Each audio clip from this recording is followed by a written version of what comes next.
I want to welcome all of the new members of the Rotary Action Group for Peace and other people who have joined us. These are people who care about us making a difference with our advocacy. And we're so delighted that Helen Peacock has joined us to be our speaker. I'm going to put her on speaker view so we can just ignore and enjoy her. And now, Barry, you can't talk a lot because when you talk, we'll put you up and I want to hear Helen. All right, with that, I'm going to introduce Helen Peacock.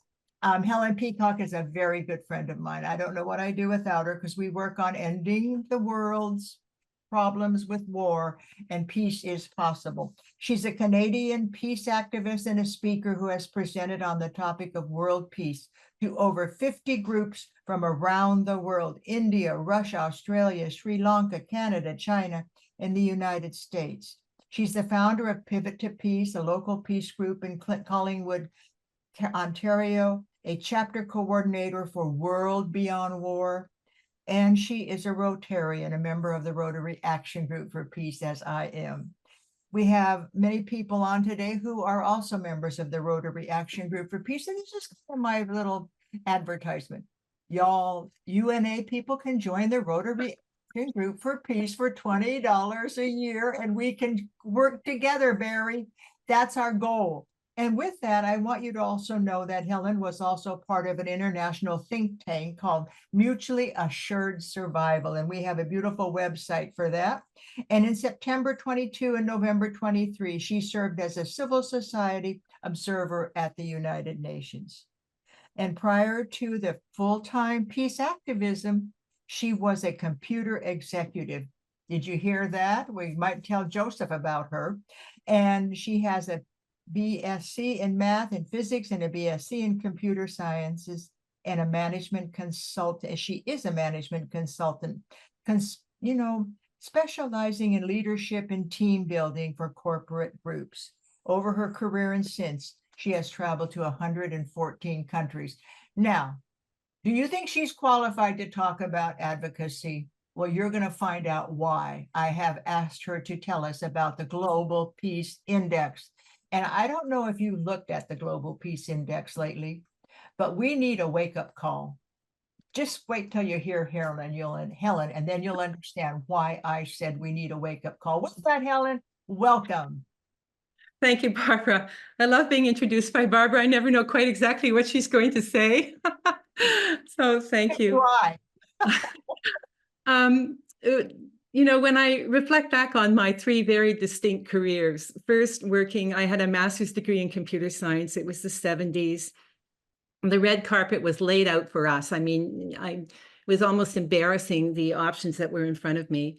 And that was interesting and it was challenging, but the still small voice within was saying, no, this is not what you want to do with your life. And eventually I shifted and I started my own consulting business, and I was doing leadership and team building with corporate groups. And I knew the territory. I'd been there for years. And I got a lot of joy out of being able to take these sort of stiff upper lip corporate teams off to an offsite and loosen them up and send them back, communicating more effectively and more cohesive as a team. So I really loved that work. But now I have one foot firmly embedded in the work of World Beyond War, and I have one foot firmly embedded in the Rotary Action Group for Peace. Barbara and I, and James is on this call as well, are on the board of the Rotary Action Group for Peace. And my third career is 100% focused on how can we shift the dial for peace on our planet. And this has got to be the most rewarding job on the planet. And I know all of you feel the same way about this.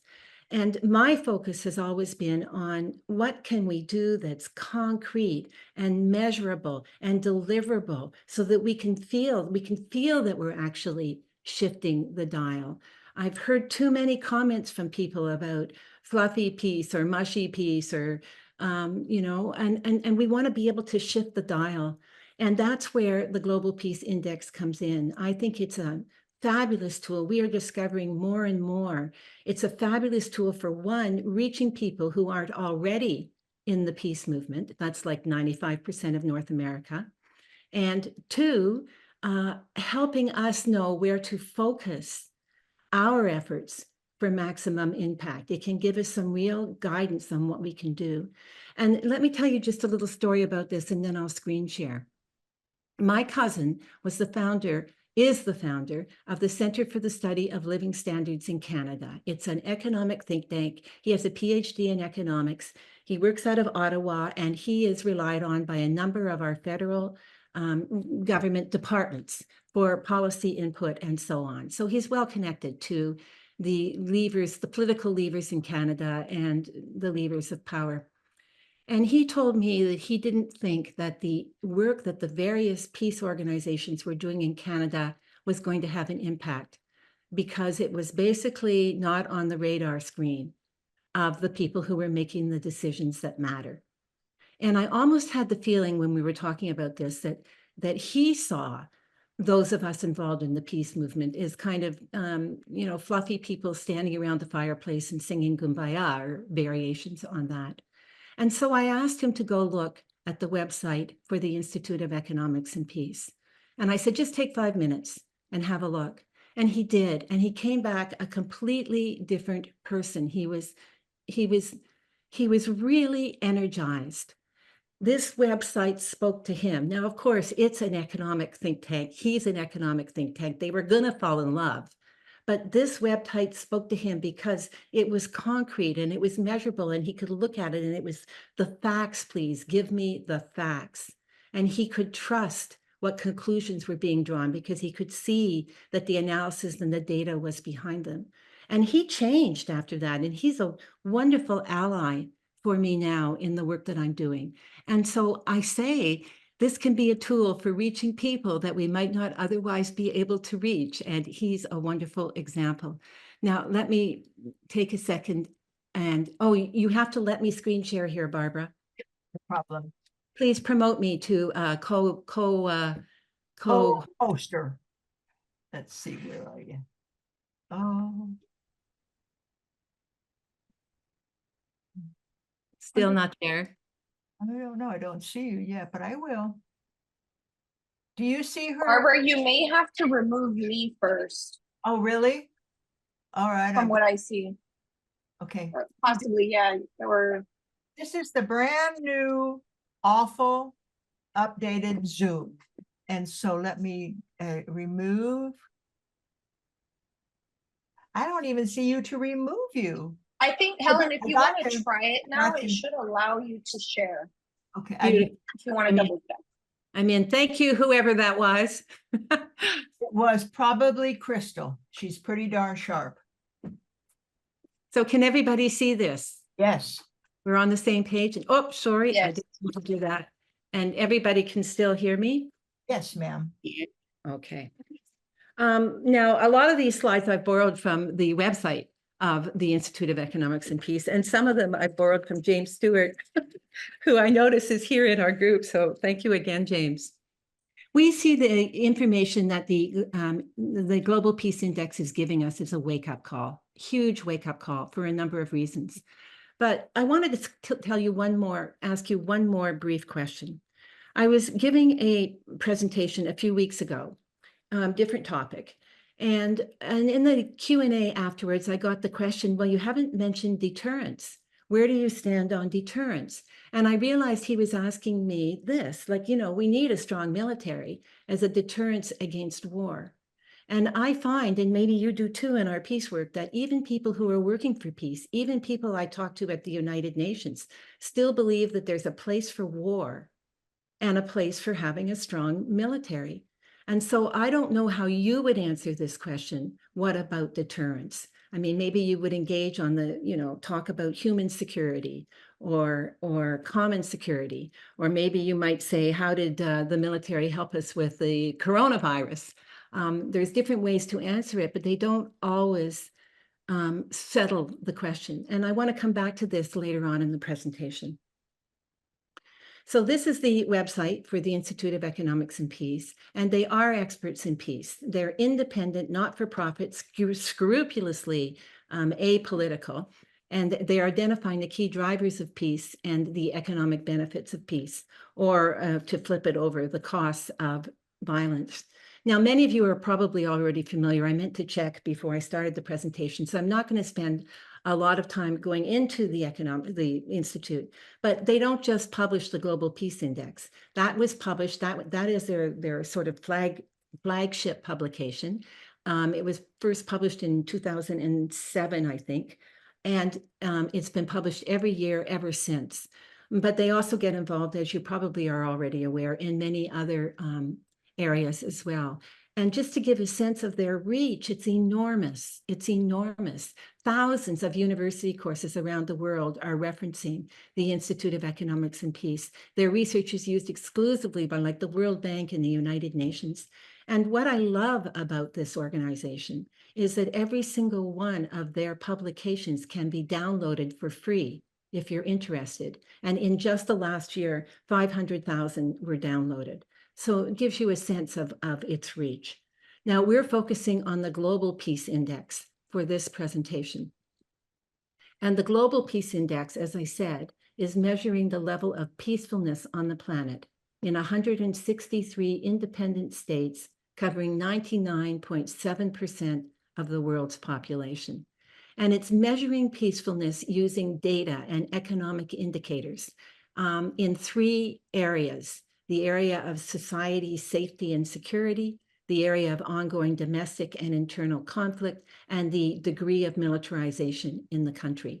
And of course, it's developed in consultation with an international panel of peace experts and economists and so on. So it's very, very grounded in data and fact. This is a picture of the 2023 Global Peace Index. The red countries are the least peaceful, the green countries are the most peaceful, and the other countries are falling somewhere in between. And of course, you can look it up and you can see where your country fits in, where your country is ranked in the overall scheme of things, and why. And that's really important, and why. So just to take a moment to just understand these indicators a little bit more, on the domestic and the indicators around the levels of domestic and international conflict are measuring things like the number of deaths from conflict and relations with neighboring countries. And the measures that are looking at the level of safety and concern in society are measuring things like the incarceration rate per 100,000 people, the homicide rate per 100,000 people, the number of police officers per 100,000 people, and so on. And finally, and the area that we're most interested in, the measures of militarization are looking at the number of armed service peace personnel, the level of import and export of armed goods, access to small weapons, and that kind of thing. And they can tell us different, they can give us different information. And I'm just giving you an example. And we know from this publication that 92 countries were involved in external conflict, but one of the researchers on our Ending War 101 team tells us that it's well over 100 nations now that are involved in external conflict. Battle deaths reached a record high in 2022. The number of drone strikes went up by 1,000% in 4 years. This is like, well, don't get me going on drone strikes. And here's something interesting. 2 years ago, before the Gaza war broke out, they were showing that the negative sentiment between Israelis and Palestinians was steadily rising. But the key finding that is of most interest to us is this one. The average level of global country peacefulness has deteriorated by almost 0.5%, 0.42%. And it's not as if suddenly we're seeing that there's more war on the planet and suddenly we're hearing these cries for peace around the world. This is the 13th deterioration in the last 15 years. We have been on a downward spiral for a while. It's like the climate crisis. We can all see the impact of the climate crisis now. We can see it in the forest fires. We can see it in the record high temperatures. We can see it in the tsunamis and the flooding. But it didn't just happen overnight, did it? We know that it was happening gradually, and that is what's happening to peacefulness on the planet as well. And so we see this as wake-up call number one. This is a major wake-up call. It's not about ending this war or that war. It's about looking at this downward spiral in which our world leaders are turning over and over again to war, to military solutions. And military solutions are not solutions, they are the problem. Now, the Institute of Economics and Peace also looks at the economic value of peace, or as I say, the cost of violence.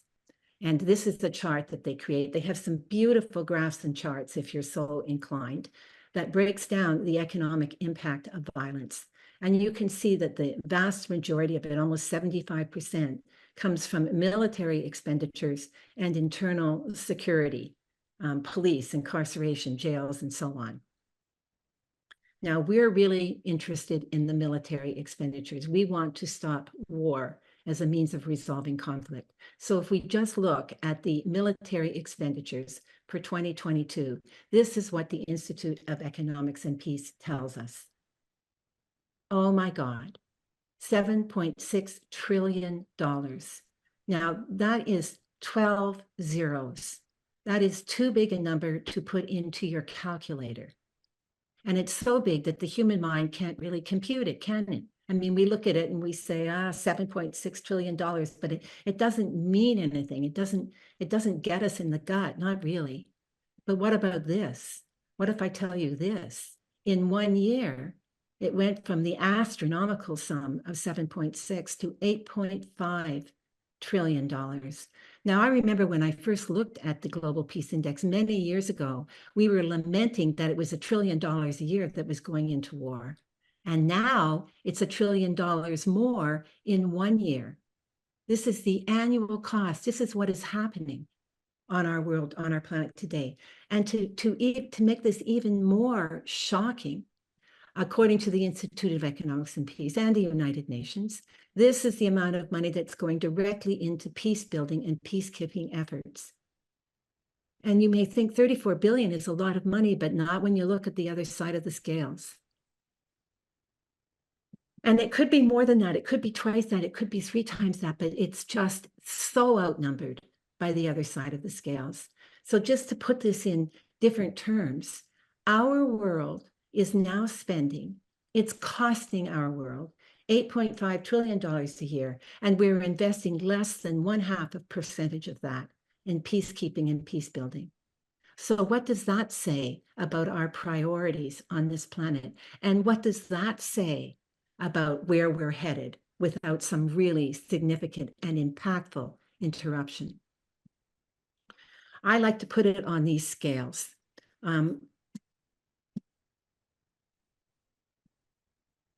And I say that I joke, I have a degree in math and physics, but you don't have to have a degree in physics to know which way these scales are going. It's not rocket science, it's just gravity. And it's not rocket science to know that the only way we're going to make an impactful difference is if we concentrate our efforts on shifting these dollars out of militarism, as many of these dollars as possible, out of militarism and into positive peace endeavors. We have got to get these dollars shifted. So just to summarize, military spending is now 8.5 trillion, add 12 zeros.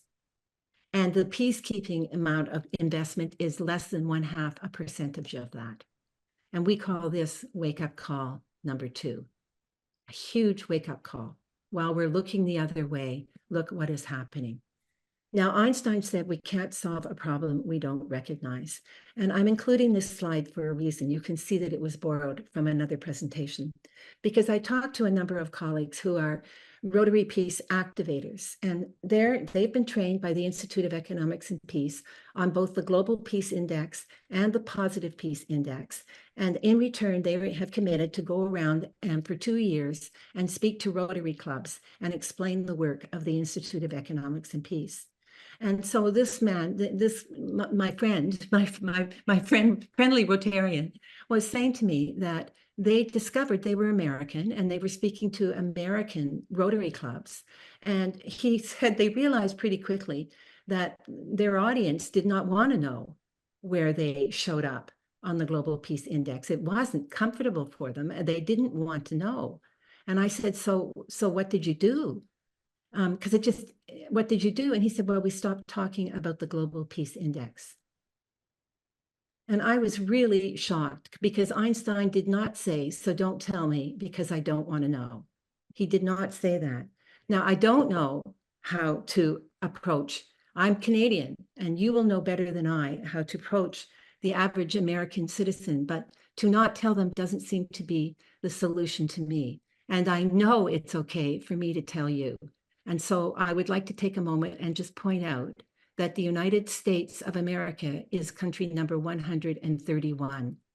Now, when I first was looking at these indexes, the United States was up here somewhere in the yellow, in what are called medium peaceful countries. But now it's down here in the orange in what are called low peaceful countries. Low peaceful countries. And what's even more shocking, I think, is that when we look at this $8.5 trillion that we want to shift, half of it, approximately half of it, is coming from the United States. Less than 5% of the world's population, half of the costs of war and the preparations for war.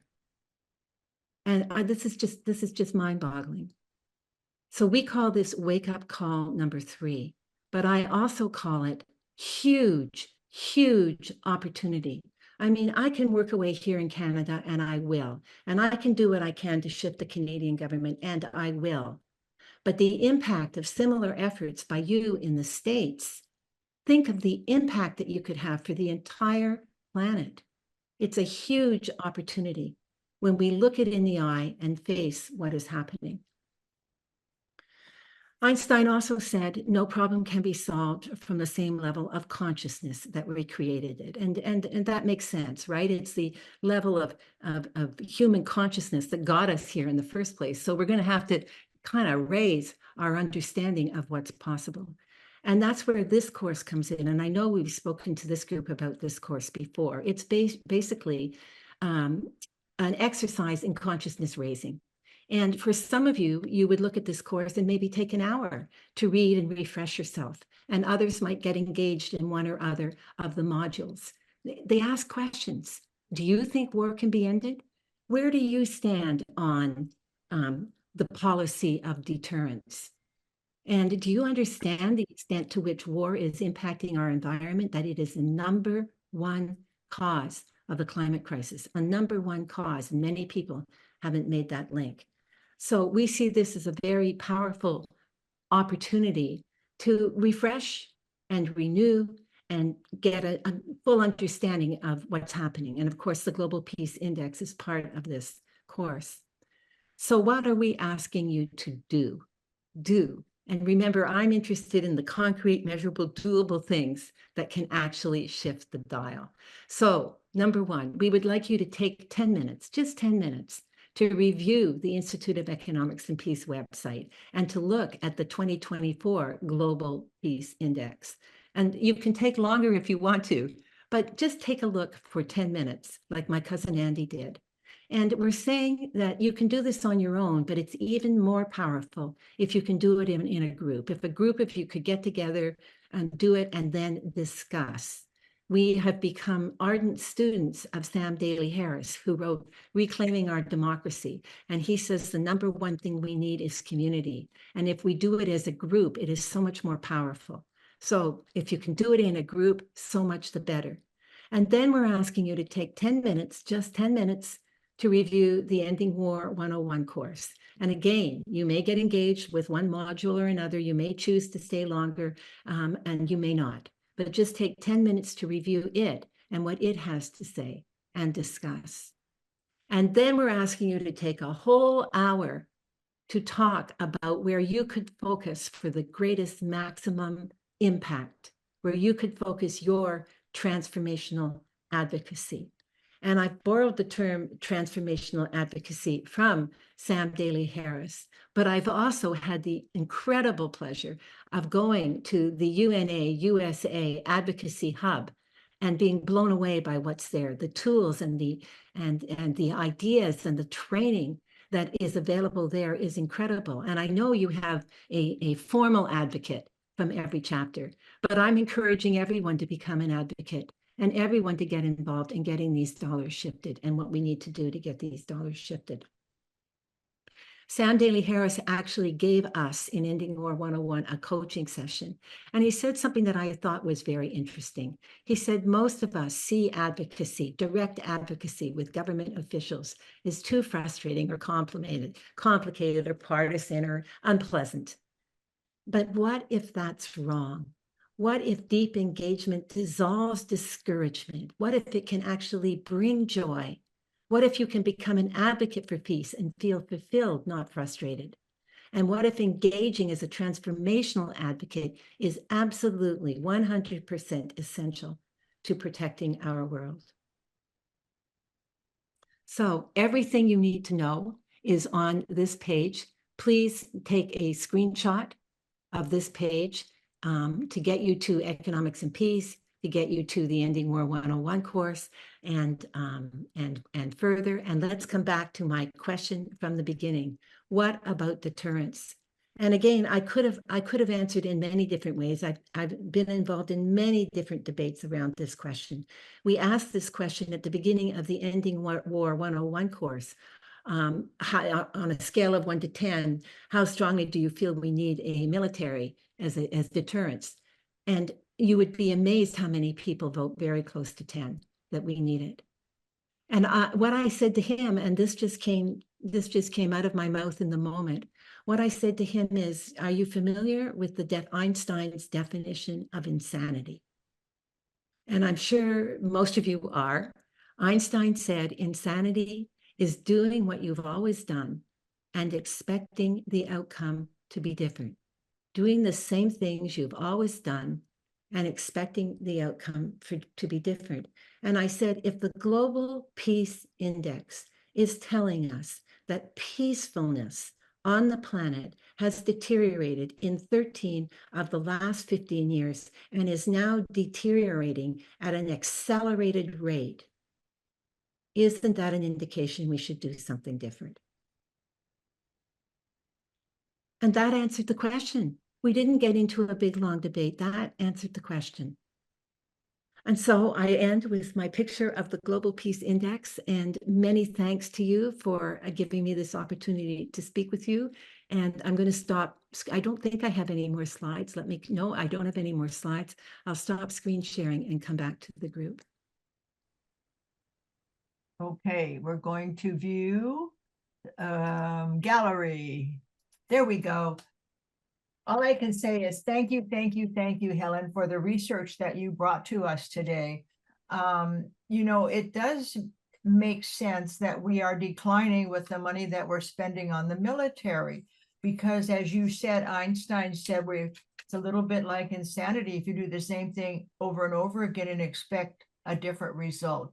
And so I want to thank you because you did the number one thing that I think is the most important for changing any behavior: awareness. And that's why I loved the course. And I changed my backdrop. So if anybody wanted to take a picture of my QR code, that QR code leads you to find out why you might want to take the course. And with that, I'm going to open up the questions. If you have a question for Helen, please feel free to ask it now. But the QR code gives you an opportunity to talk about if you want to take the course and how you take the course. Because with all the young people who are in David Rice's Orange County, you think, oh my gosh, these are our future voting citizens. Dave Rice, I see your hand. And Helen, are you ready for questions? Yeah, I was just trying to change my background. Hi, I've lost my. That's okay. Hey, there I am. No, so much. Excellent presentation. I hadn't heard it and really learned a lot. I put it in the chat, but the last slide you had with the 2 links, can you put those links either in the chat somehow for us? Would that be all right? Or somebody put those in for us? Yeah, I didn't get a picture of it either. It didn't stay up long enough, Helen. Mike, do you want me to screen share again and put it back up so you can do screenshots? Either way, that'd be fine. And I can Mike, put it Mike, can you put it in the chat for me? Mike Caruso? Mike, if you notice, Mike Caruso, Helen, and I all have this backdrop, and Quanto was on too. We are the small but mighty team working to ending war on our planet, and it is amazing. We don't take no for an answer. We get together every single Friday, and Helen is our taskmaster, and she allows us to tell what we have done lately. And the other question I would have is it Oh. possible to share the presentation with us? Right, keep going back, Helen. Okay, stop right there. There we are. I'm sorry, what was the other question? Just about, is it possible to share the presentation with us? Yeah, of course. That would be great. Barbara, would you be able to disseminate it to us for those? I get it. I'll give it to you first, and I'll give it to everybody who's on today. We recorded today because so many people said, please record this meeting. That'd be cannot. great. Thank you, David. Looks like Crystal put both links into the chat. So thanks, Crystal. That's great. Now, you see, I've heard this presentation twice. This is the first time I've heard it by Helen. The first time I heard it was James Stewart. And I just sat there thinking, how can we allow that much money of our tax dollars to create armaments that don't bring peace? And as I listened to James Stewart, raise your hand, James, so they know who I'm talking about. He's in the Rotary Action Group for Peace, and he's thorough. He was so thorough. And I thought, we need to bring this out to the greater public. And I thank you, James, and I thank you, Helen, for being our spokespersons for peace. And Mike Caruso is on our team. Mike, what would you like to say? I just wanted to mention that this past spring, we partnered with a community college in our local community, Portland Community College in Newburgh, Oregon, and we did 5 90-minute sessions on 5 consecutive Saturdays covering the 4 modules. And we had Rotarians and non-Rotarians in the course, and they were very, very impressed. In fact, they asked if we could do it again, so we're going to do it locally here in person starting October 5th.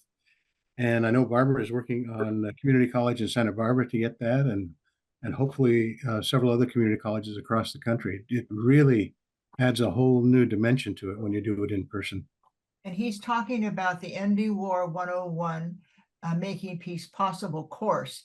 The course itself is like 6 hours, but you can. No, it's not, Barbara. No. Helen It can tell you what the course is. You can do the course in a half an hour. You could do the course in 2 hours. If you get engaged, you might choose to go deeper. It's very layered. And so you can choose to click on links and hear presentations, and you can have a front row seat on a debate on whether war can be justified or not, and that kind of thing. So you can do it in a very short period of time, or you could end up taking longer. We're asking you to sign on for at least 10 minutes.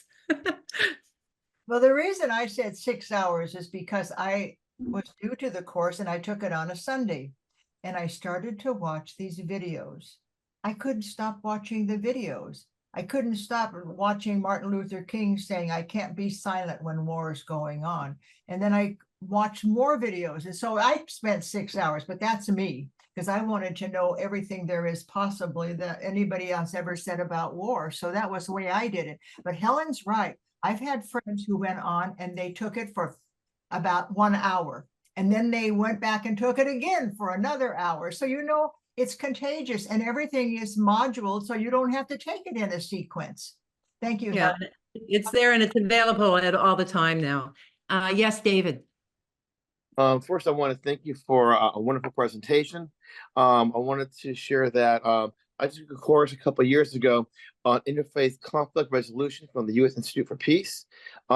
This past year, a few months ago, I took Peace Building 101. I'll be taking Peace Building Part 2 in about a month from the USIP. I do recommend anyone who's interested to apply to become a student with the Institute for Peace, learn more about their aspects of promoting peace in the world. As for the world militaries, the POTI, or Peace Operations Training Institute, does encourage more of the military officers, military leaders around the world to take peace building courses specifically through their organization. However, I noticed that there aren't very many military leaders who actually took up the opportunity. I think if they actually did and were more opportune to learn more about peace, as opposed to the other aspect of the warring side, it would make a big difference if they could go ahead and learn the tools that we heard today in our presentation on Any War 101. Just as a commentary. Yes, thank you.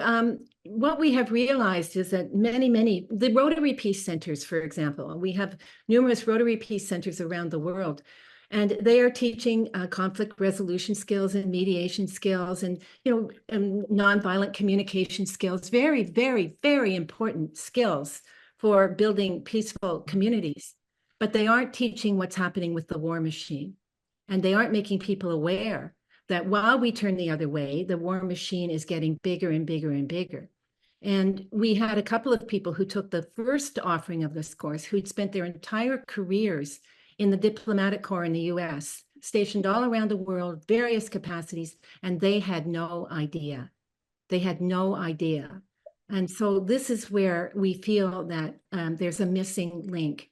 We feel that the United Nations and many other groups are doing an amazing job on helping people build a culture of peace around the world, and an amazing job on helping people resolve conflict nonviolently, be given the tools to resolve conflict nonviolently, but not such a great job on what the impact of militarism is and the importance of shifting from that outdated, archaic World War II view that that's what we need to be, quote, safe. So there's a missing link. I remember talking with Ambassador Chaudhry, who was in our little think tank that Barbara referred to, and he's like Mr. Peace at the UN. He was at the forefront of pretty much, many of you may know him. Do you know him? Yes. And he was telling me that there is a petition that you may be aware of. I think it went out in the year 2000, that 100 million people signed for peace, a pledge for peace that went all around the world, connected. I mean, how beautiful is that? How beautiful is that? It was really beautiful. And I would have liked that petition to have signed a pledge for peace and an intention to work to end the choice of war as a means of resolving conflict. I would have liked there to have been just a little more, because it was wonderful. It was wonderful. And then, we need to, yeah. And Harris said, it's fabulous to sign a petition, but it's the human voice that makes the difference. And you just can't go babbling on about something that you believe. You must go through this it's a very simple process. And I did it for Rotary, how to become a Rotarian spokesperson for peace. And I started and you have to engage your listener. And so I'm going to do that for the UNA. How can the United Nations Association bring peace to our planet? So I'm going to do a little laser talk like I did for the Sebastopol Rotary Club. And I did it up there, and I talk about peace all the time. I share great stories, but I never got to the action of what you can do. And that's what Helen did today. She gave us what we can do. And when I was done talking to this Rotarian club and Sebastopol, I said, this is what you can do. You can join the Rotary Action Group for Peace for $20 a year. You can read the latest issue of the Rotary Action Group for Peace newsletter online and find out what you can do. So anyway, this is the first time, and I've done hundreds of speeches, that I got a standing ovation for something I said on Zoom. What does that tell you? It tells you that the audience was ready to hear what Helen talked about today.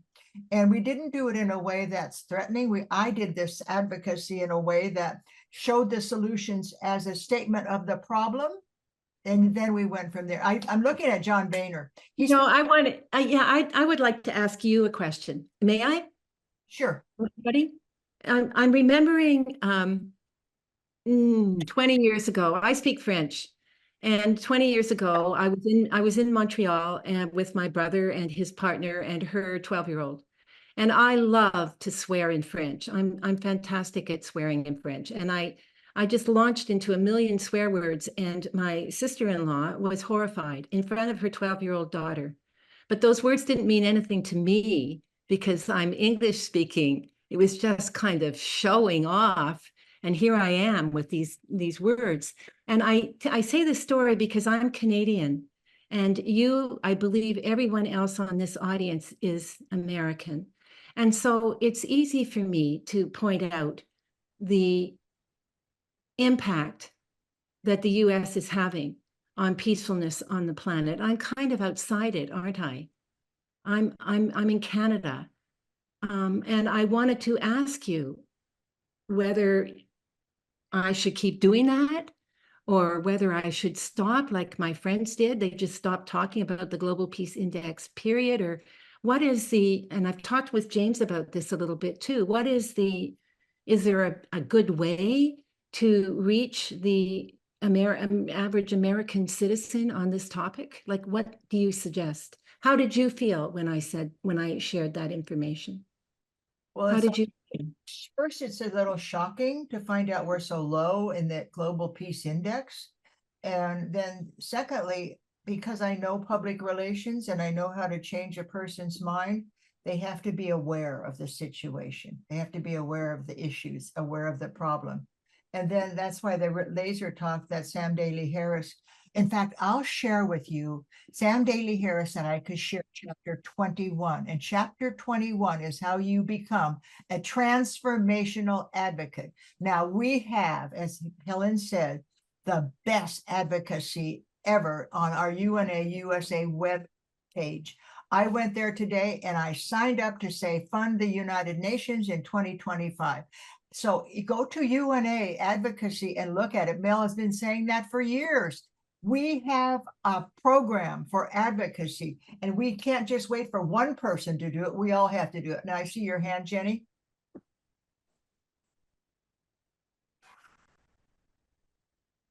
Yeah, you had to unmute. You know, in dealing with the American people, I think what you have to do in order to educate them is tackle the economic issue of this and really hit home on how much it costs to wage war and what that does on society and what you could do with the money you save by not waging on war and making a difference. And you have to hit, you know, in housing, the trickle-down theory doesn't work. With this, I think the trickle-down theory might work because you hit the folks that really have the bucks and have something to lose and or make money on, because you know, your defense contractors are going to be, you know, there, but you got to get the people that kind of go into them, the venture capitalists, the economic end, I think, is the way to hit the American public with this, because the average person doesn't know any of this information, and it's hard to educate them, you know, on a regular level. They've got a lot of things going on in their lives right now, and this is not, you know, necessarily a high priority with them. But you've got to hit the people who this really does hit, and then as it weighs down, if they get on board, it will come. And so, Jenny, are there ways that you guys can be doing that within your chapter of the United Nations Association of Southern California? I think perhaps some chapters can, but I don't know who has to do it, really. I think it's not just the UNA, it's all groups have to do this. And you have to get in on industry and get some people in industry to buy into this and to start educating their people. I don't know that we as UNA people have necessarily the connections to get into that type of atmosphere with the, you know, the industrial complex, sort of, to say. But I mean, it's not that we can't, but whether, you know, you need to have the entree. So getting some converts in those areas and having them spread the word. I mean, we can do it mostly with our community. I would say, you know, it's mostly individual people, not so much businesses. Although you could try to do it, like there's such a thing as the Valley Industry and Commerce Association. You know, there are groups locally too. Yeah.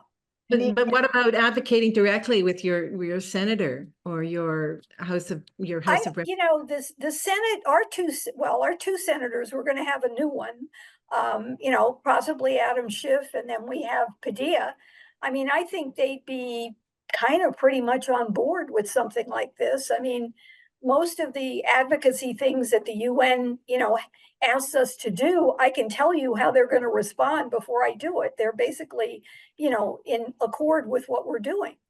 And as Barry mentioned, advocating for the latest thing on the appropriations for the UN, the Senate Appropriations Committee approved it overwhelmingly and increased even what the Biden administration had proposed for the UN budget. Now it goes to the full Senate. So they're asking us to advocate to the senators. Well, Padilla and Butler are probably going to be all in favor of that.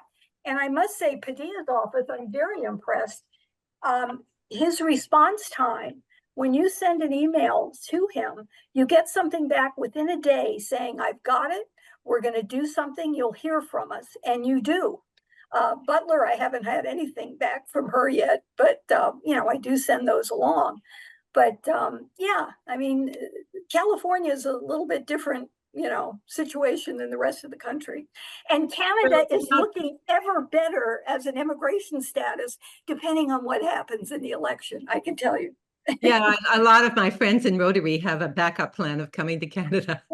Yeah. Yeah. Sam Daly Harris has a kind of I can't remember what he called it, but you can keep advocating at higher and higher levels. So you can have someone who's a yes already, and you can ask them to become a champion and get them to start advocating outside their regular or with other, other districts or whatever. So I'm just, there's just ways in which we can keep asking, keep raising the impact of what we're trying to do, even with friends. Yeah. And Jenny is very connected to advocacy. She's done so much. She works with the AAUW, and there are many groups that probably would like to hear this, Helen. And so I'm really glad you're going to share your slideshow with us. And any more questions today? Would you like? Sorry, go ahead, John. I've been reflecting on this quite a bit. I'm trying to make some sense out of my memoirs of working in UNESCO all those years, and I'm wearing my Peacekeeper blue helmet today in honor of the situation, having been a bit involved in some of those things. What I'm concerned is happening. I mean, money is right. You're right, Helen. Americans think about money. It's the only thing we seem to really understand well. But when we start talking trillions, we don't understand it very well. It's just a lot of zeros.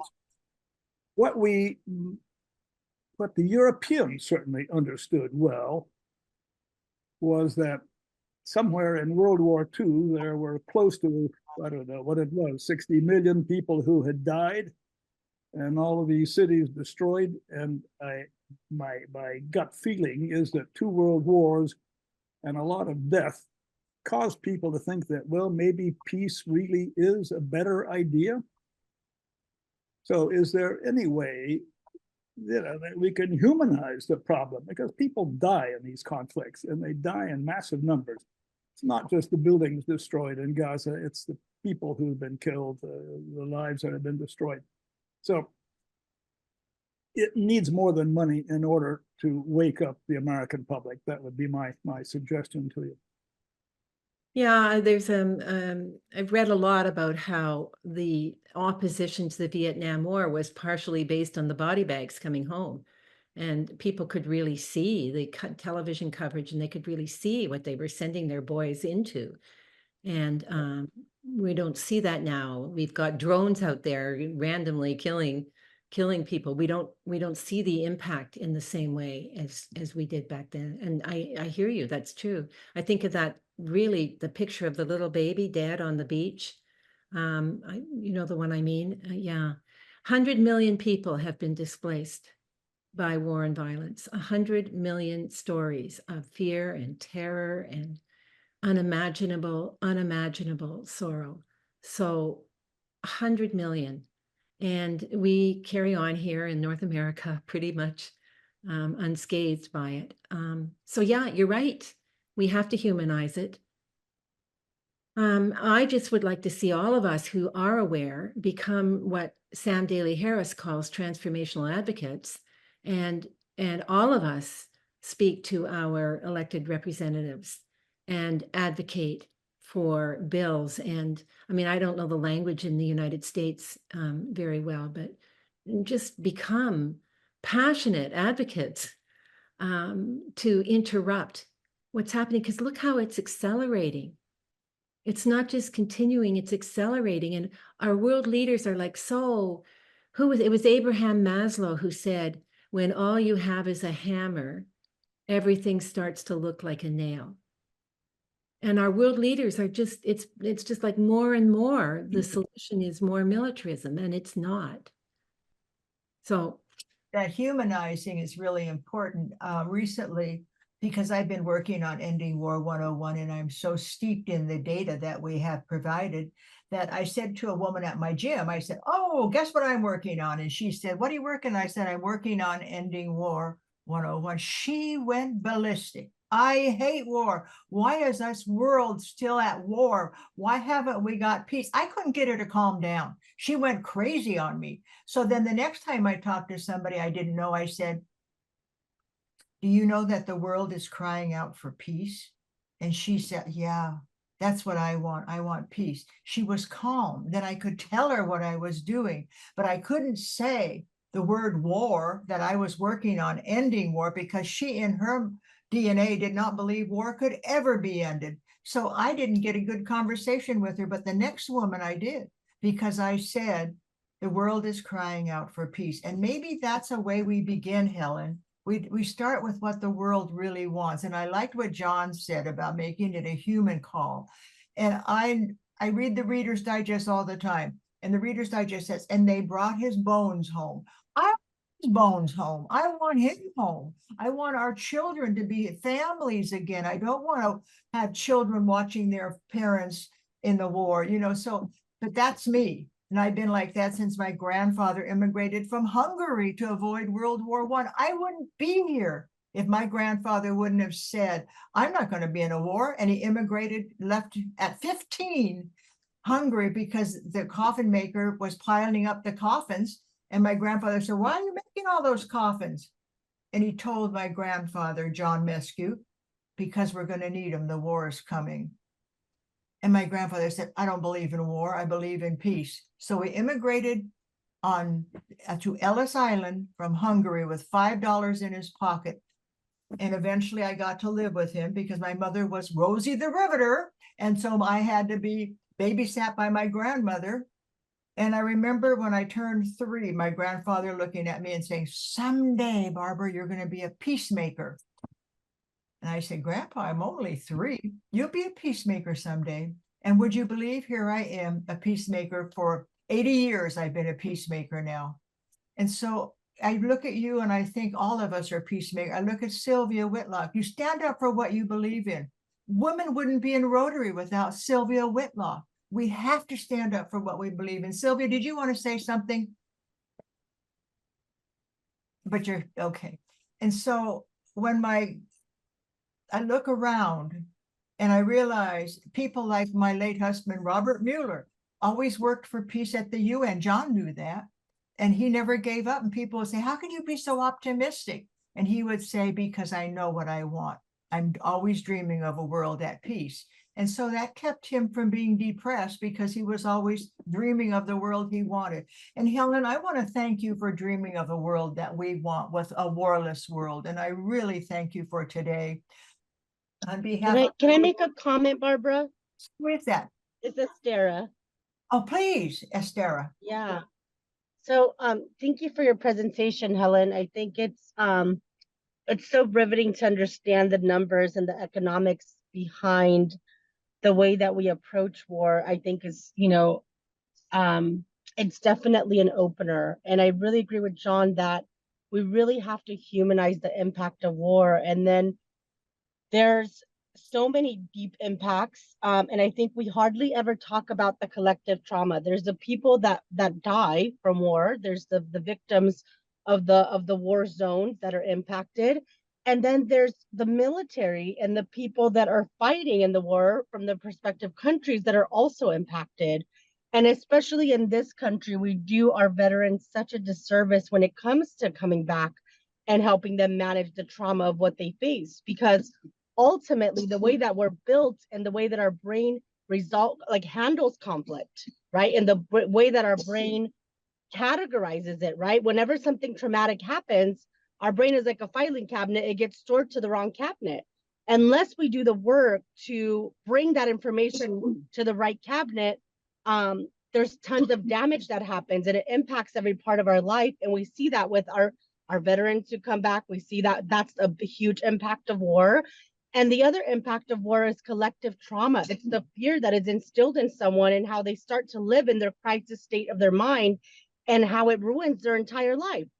People that are impacted by trauma, especially collective trauma. I recently read a study around Holocaust survivors and their kids and how that impact went through generations from Holocaust survivors and how it impacted their children generations to come and their children's children due to that trauma, that collective trauma that was experienced decades before. And so I think that's something we have to think about when we think about ending war. And I want to know some of those numbers. And I would love for that to be a part of some of the numbers around the Peace Index and some of these qualitative studies that really show the stories of the people and the true impact of war. And so part of my dissertation work, I created a diplomacy training program called Peace Unleashed. And that's part of the qualitative work that I did in my research, was it around bringing and humanizing those stories around, quality of life, because that's why we want peace. We want people's quality of life to be good and to have their basic needs met. So anyways, I thank you for your work and your presentation. And my contribution to ending war is to identify and humanize it and to humanize the impact and how not only for the people that died, but the people that remained and all the impact it's having in their lives for years to come and how we can mitigate that and make sure that people are healing and not continuing the generational collective trauma. Estera, thank you so much. Helen, thank you so much. You both are on peacepodcast.org. So that if you want to hear about behavioral trauma that is carried on for generations, listen to Estera and listen to Helen on our Peace Podcast. Let's give Helen a round of applause because Helen, you just brought us into a total awareness of the cost of war. And Estera, we couldn't have asked for a better ending to talk about the effects of war on the families, on the grandmothers of the people who no longer are with us. And we have to pay attention. And with that, is there a last comment? Sounds like Helen's phone is somebody. Anyway, with that, I thank you for joining us today. There's not enough time to tell you how important ending war is, but there's enough time for us each to get involved. And with that, I thank you. Last comments, anybody? All right, thank you. And this will be recorded and it'll be on our website. Thank each of you for your time today. Thanks again, Helen. You were phenomenal.